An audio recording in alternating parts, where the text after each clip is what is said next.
At inaantok na rin. Ganito palagi, naisip ko na lang yung kantang yan. Pasasalamat sa Diyos. At ito ang isang pinakapaborito ko dahil yung unang punta ni nanay at tatay dito sa New York City.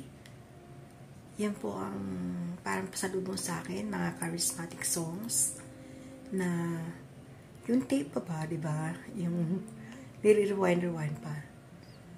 So yun, parang naisip ko ngayon na sa mga nangyayari ngayon,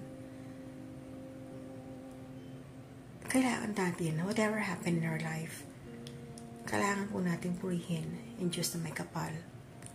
Nandiyan po, yung mga awit.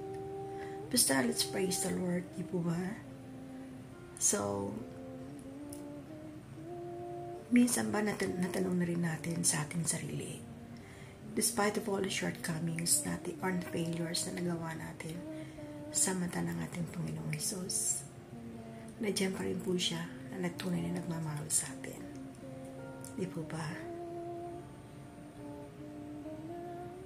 This is really one of my favorite song, which reminds my parents. June na naman po.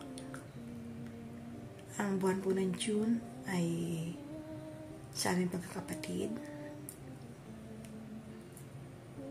ay malungkot, aside from birthday ng nanay sa June 15, and then actually 3 days after, June 18, doon naman sumakibilang buhay ang aming tatay. And then after many years, 10 days after June 18, sumunod din si nanay.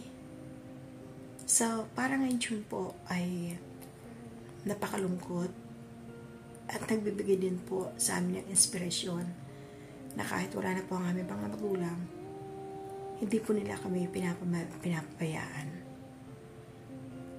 Kasama na rin po ang nakababata namin kapatid na of course sa Father's Day, naalala rin po namin siya dahil siya po ay isa ring ama. So, patay man ang ilaw na yon sa kabilang sulok na doon pa rin ang liwanag.